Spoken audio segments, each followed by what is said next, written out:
বিশ্বনবী বললেন লিকুল্লি নবিয়িন দাওয়া মুস্তাজাবা, সব নবীর জন্য একটা স্পেশাল দোয়া আছে। দাও বিহা, যেই দোয়াটা নবীরা দুনিয়াতেই করে ফেলেছে। ওয়া ইন্নী আখতাবিউ দাওয়াতি শাফাআতান লি উম্মতি ইয়াউমাল কিয়ামাহ। আল্লাহু আকবার।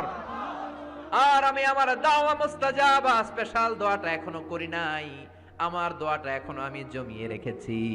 কিয়ামতের কঠিন ময়দানে আমার উম্মত যখন বিপদে পড়ে যাবে, আমার উম্মতের জান্নাতে যাওয়ার ব্যাপারে ঝামেলা লেগে যাবে, আল্লাহর অনুমতি ক্রমে শাফাত করে করে আমি আমার উম্মতদেরকে জান্নাতে ঢুকিয়ে দেব। তখন আমি ওই দোয়াটা করব। বিশ্বনবী সেজদায় পড়ে থাকবেন কিয়ামতের ময়দানে, সব নবীরাও বলবে ইয়া নাফসি ইয়া নাফসি। কেউ যখন আল্লাহর কাছে যেতে পারবে না, সবাই মিলে বিশ্বনবীর কাছে যাওয়ার পরে বিশ্বনবী তখনও মাথা তুলবেন না।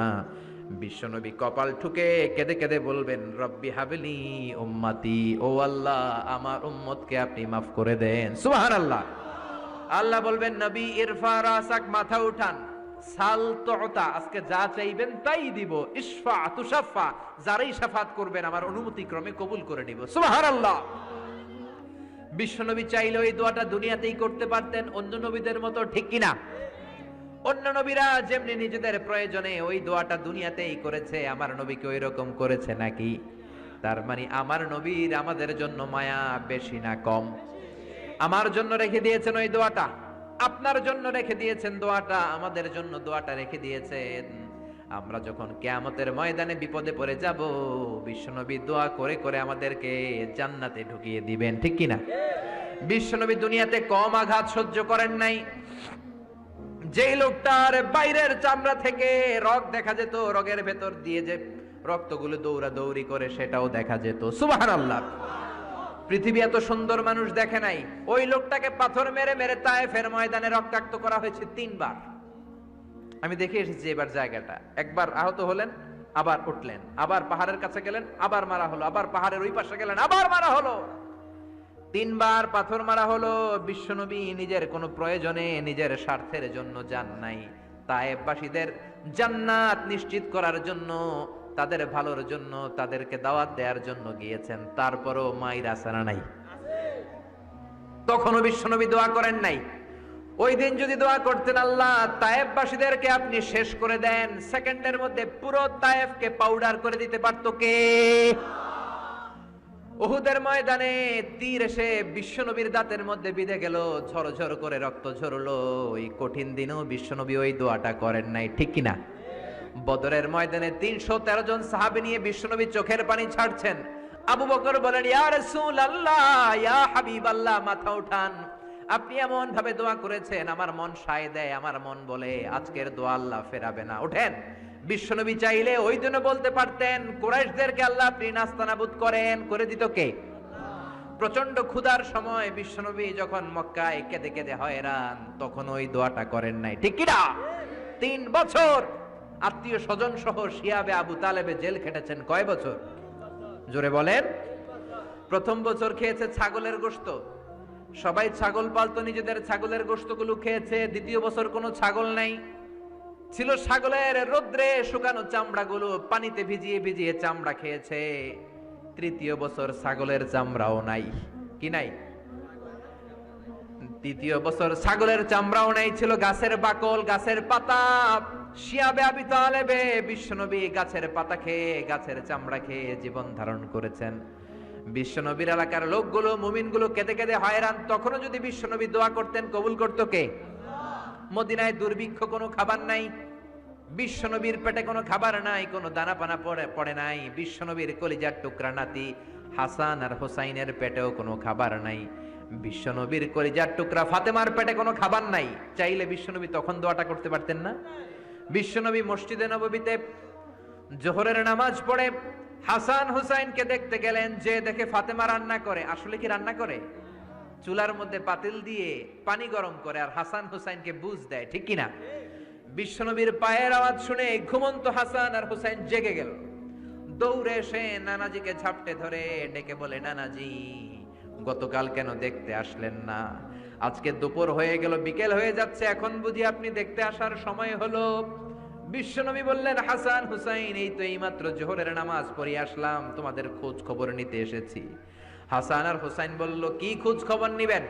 খোঁজ খবর নেওয়ার আগে একটা বিচার করে দেন। বিচার? আপনি তো আহকামুল হাকিমিন, সবচাইতে বড় বিচারকের সবচাইতে বড় নবী, ইনসাফওয়ালা নবী। আপনার কাছে বিচার দিয়ে কেউ কোনোদিন বিচারে ঠকে নাই, ঠিক কি না? আপনি একটা বিচার করেন। বিশ্বনবী বললেন, কিসের বিচার?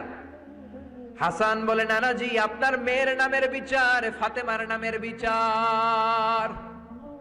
বিশ্বনবী বললেন, ও হাসান, আমার মেয়ে ফাতেমার আবার কি বিচার? কি অপরাধ আমার ফাতেমার?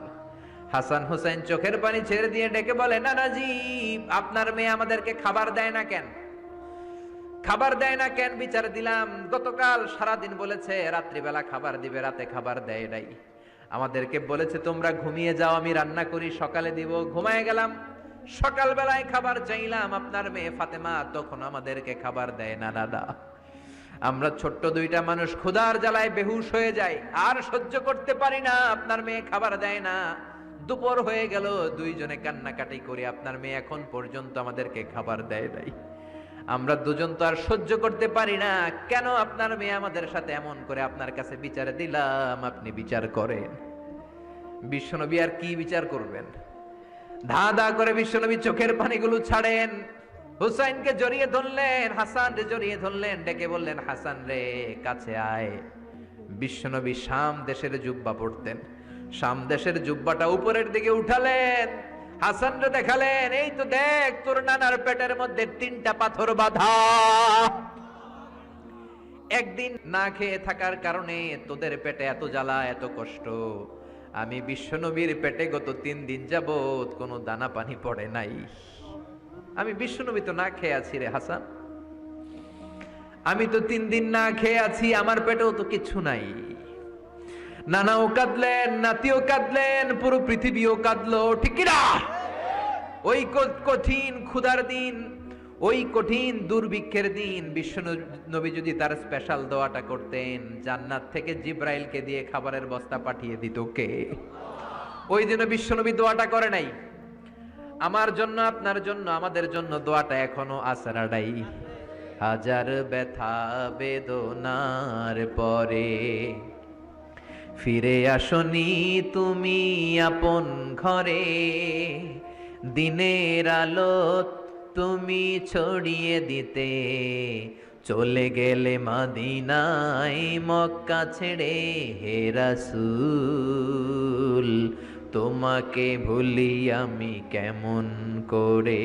হে রাসূল, তোমাকে ভুলি আমি কেমন করে?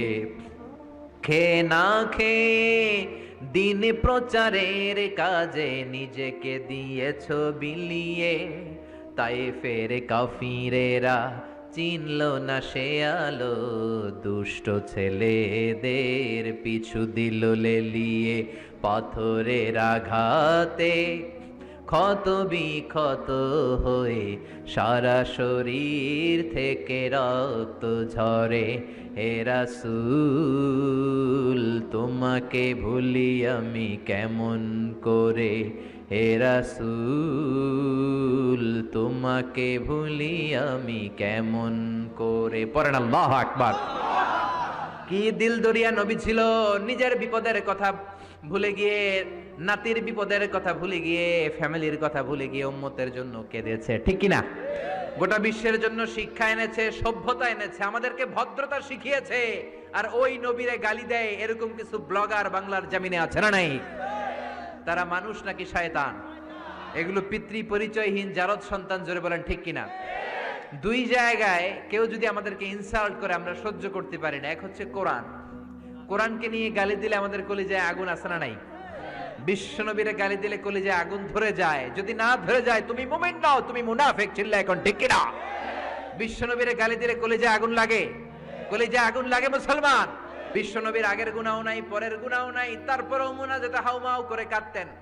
তিনি দোয়ায় বলতেন, আল্লাহ ইন্নী আব্দু কবনু আব্দি কবনু আমাতিক নাসিয়াতি বিয়াদিক। ও আল্লাহ, আমি আপনার গোলাম, গোলামের ঘরের গোলাম, বান্দির ঘরের গোলাম। আল্লাহ, আমি আপনার গোলাম, গোলামের ঘরের গোলাম, মানে আমার বাপ আব্দুল্লাহ আপনার গোলাম, আমরা গোলাম বংশের। সুবহানাল্লাহ। গোটা বিশ্বের শ্রেষ্ঠ মানুষটা নিজের গোলাম বলতে দ্বিধাবোধ করতো না, বলতো আমি আপনার গোলাম, গোলামের ঘরের গোলাম, বান্দির ঘরের গোলাম, নাসিয়াতি বিয়াদিক, আমার মাথার চুলের ঝুঁটি আপনার হাতের মুঠোয়, আমার চুলের ঝুঁটি আপনার হাতের মুঠোয়, গোলামের মতো যেখানেই টানবেন আমি ওখানেই যাব। আল্লাহু আকবার। এই ছিল বিশ্বনবীর বিনয়।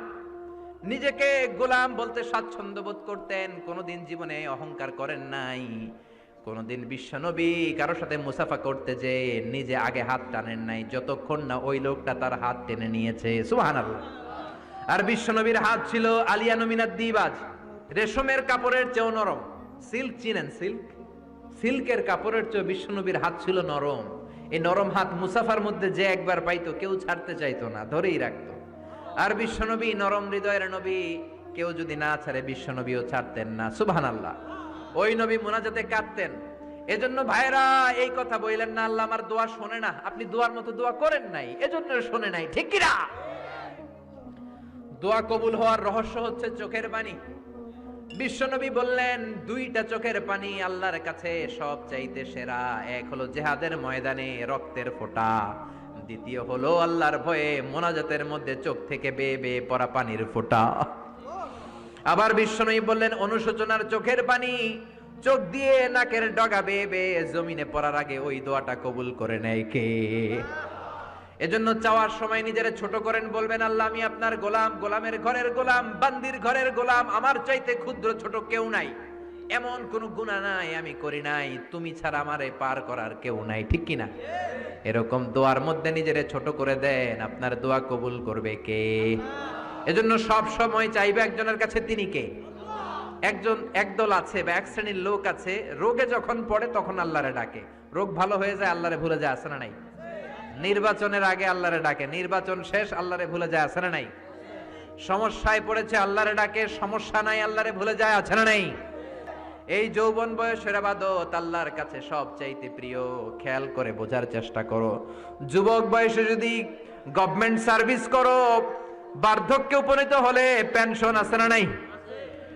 অনুরূপ ভাবে যুবক বয়সে যদি ইবাদত করো, বার্ধক্য অবস্থায় ইবাদত করতে না পারলেও পেনশনের হিসাবে তোমার আমলনামায় সওয়াব দিয়ে দিবে কে? এজন্য যুবক বয়সের ইবাদত আল্লাহর কাছে প্রিয়। মসজিদ তখন ধরে যখন আর কাজ করার সুযোগ নাই, মসজিদে তখন যায় যখন কেউ চাকরিতে নেয় না, মসজিদে তখন যায় যখন ঘরের কেউ তার সাথে কথা বলতে চায় না, মানে বয়স হয়ে গেছে 70, তখন দাড়ি রাখে, যখন শেভ করতে গেলে হয় গাল কাটবে নয় ব্লেড ভাঙবে, ঠিক কিনা? এজন্য যুবক বয়সে মসজিদে যাও, এখন তোমাদের রক্ত গরম, যা চাও তোমরা তাই করতে পারো। যেই মুরব্বী বাবাদের দাড়িগুলো পাকা হয়ে গিয়েছে তারাও তোমাদের মতো ওই বয়সটা পার করে এসেছে, ঠিক কিনা? দুদিনের দুনিয়া, অল্প কয়েকটা বছরের ব্যবধানেই তোমার চুল পাকতে শুরু করবে, তোমার এই রক্ত গরম শরীরটাও ঠান্ডা হয়ে যাবে, তোমার আশেপাশে আর কেউ ঘুরবে না, কেউ তোমারে ডাকবে না, কেউ তোমারে গুনবে না, চিল্লায় বলেন ঠিক কিনা? এজন্য কিয়ামতের দিন বিশ্বনবী বলেন বনি আদম 5টা প্রশ্নের উত্তর না দিয়ে কেউ পা নাড়াতে পারবে না। এর মধ্যে একটা প্রশ্ন হলো যৌবন বয়সটা তুমি কেমন কাজে লাগিয়েছো? যৌবন বয়সে কি ইসলামের পক্ষে স্লোগান দিয়েছো নাকি রাম আর বামপন্থীদের দলে গিয়েছো, ঠিক কিনা? যৌবন বয়সে কি তাফসির মাহফিলে গিয়েছো নাকি মমতাজের গানের কনসার্টে গিয়েছো? যৌবন অবস্থায় তুমি কি কোরআনের অর্থ পড়েছো, ইসলামী সাহিত্য পড়েছো নাকি চটি বই পড়েছো, ঠিক কিনা? পাই টু পাই কিয়ামতের দিন জিজ্ঞেস করবে কে? চিল্লায় বলেন কে? এজন্য তাহাজ্জুদের অভ্যাস করেন। যারা তাহাজ্জুদ পড়ে তাদের চেহারায় একটা আলাদা গ্লেস আছে, লোকটা কালো হলেও যদি কালো রঙের লোক হয় একটা গ্লেস আছে। আমার অনেক কালো বন্ধু আছে, আমি মিশরে পড়েছি, students of more than 100 nationalities, we use to study, stay and dwell in the same place. 100টারও বেশি দেশের ছাত্র থাকতাম। আমার অনেক আফ্রিকান বন্ধু ছিল, কুচকুচে কালো, তেল তেলে, কিন্তু কালো হলো চেহারা একটা সৌন্দর্য আছে না নাই? এজন্য কালো মানুষও যদি তাহাজ্জুদ পড়ে চেহারায় নূর বাড়িয়ে দিবে কে? 2 নম্বরে হলো আযান আর ইকামতের মাঝখানে যদি দোয়া করে ওই দোয়া কবুল করে কে? এটা অনেকে জানে না। আযান দিয়েছে, মসজিদে গিয়েছে, সুন্নত নামাজ পড়ে বসে আছে, কখন ইকামত হবে, আরো 5 মিনিট বাকি, মাথা চুলকায়, আছে না নাই? মোবাইল টেপাটেপি করে, ফেসবুকিং করে, ঘড়ির দিকে তাকায় আছে, ঘড়ির কাঁটাও ঘুরে, ওর মাথাও ঘুরে, আছে না নাই? তো বসে থাকবা কেন তুমি? 5 মিনিট সময় আছে, চাইতে হবে কার কাছে? বাজারে যাওয়ার সময় যেমনি আপনি লিস্ট করে নিয়ে যান, এটা লাগবে ওটা লাগবে, মসজিদে যাওয়ার সময় মোবাইলের টুকি নিয়ে যান, কাগজের টুকি নিয়ে যান। আল্লাহ আমার সুন্দরী বউ লাগবে, বউ দাও, দিবে কে? এই বেটা, দিবে কে? নেককার বিবি লাগবে, দিবে কে? গোল্ডেন এ প্লাস পেতে চাই, দিবে কে? উমরা করতে চাই, পাসপোর্টে ভিসা লাগে না, ভিসা করে দিবে কে? দুরারোগ্য ব্যাধি, অনেক ওষুধ খেলাম, অনেক দেশে গেলাম, কোন ডাক্তার ভালো করতে পারে না, কিন্তু ডাক্তারেরও বড় ডাক্তার আছে না নাই? কেউ যেটা পারে না, পারে কে? আযান ইকামতের মাঝখানে দোয়া আল্লাহ ফেরায় না। হাদিস এসেছে দুআউ লা ইরাদ্দু বাইনাল আযানি ওয়াল ইকামা। আযান এবং ইকামতের মাঝখানের সময়টাতে দোয়া করবেন। তারপরে বিশ্বনবী বললেন দুবুরাস সালাওয়াতিল মাকতুবা, ফরজ নামাজের পরে দোয়া করলে কবুল করে কে? আমাদের দেশে আসসালামু আলাইকুম রাহমাতুল্লাহ, আসসালামু আলাইকুম, আমিন ইয়া আরহামার রাহিমিন, আছে না নাই? এই দোয়া বিশ্বনবী এইভাবে দোয়া করতেন না। বিশ্বনবী সালাম ফেরানোর পরে পড়তেন আল্লাহু আকবার। কি পড়তেন? নামাজ শুরু আল্লাহু আকবার দিয়ে, শেষও আল্লাহু আকবার দিয়ে। তারপরে সাহাবীদের দিকে ফিরে বসতেন। আমাদের দেশে শুধু ফজরের নামাজ আর আসরের নামাজ, এই 2 ওয়াক্তে ইমাম সাহেব ফিরে বসে, ঠিক কিনা?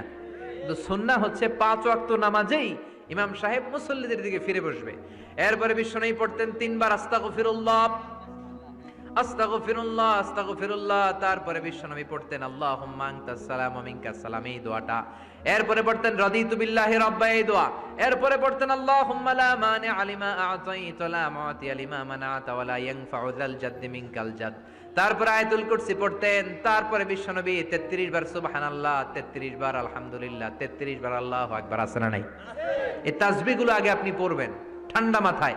এরপরে যদি দোয়া করতে মনে চায়, সম্মিলিত মনে চায় করেন, একা একা মনে চায় করেন, বা হাত তোলা ছাড়া এমনি মুখে করেন, সমস্যা নাই, কিন্তু আগে তাসবিহগুলো পড়তে হবে। চিল্লায় বলেন ঠিক কি না? এই তাসবিহর সুন্নাত নাই। মসজিদে ঢুকেছো, আল্লাহুম্মা বলে তুমি ঢুকে গেলা আল্লাহর নাম নিয়ে।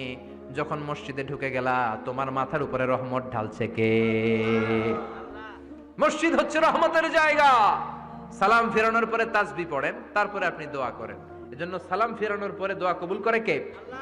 এরপরে বিশ্বনবী বললেন ইনদা নুজুলিল মাতার, আকাশ থেকে যখন বৃষ্টি নামে, ওই বৃষ্টি নামার সময় যদি দোয়া করেন, দোয়া কবুল করে কে? আর দুআউ লা ইরাদ্দু তাহতাল মাতার, তুফান ওই বৃষ্টি না, ভ্যাপসা একটা গরম, এই গরমটাকে দূরে সরিয়ে দেওয়ার জন্য একটা ঝিরিঝিরি ঝিরিঝিরি বৃষ্টি পড়ে। ওই বৃষ্টির নিচে দাঁড়িয়ে বৃষ্টির পানি নিয়ে দোয়া করলে কবুল করে কে? জানেই না মানুষ, ঠিক কি না?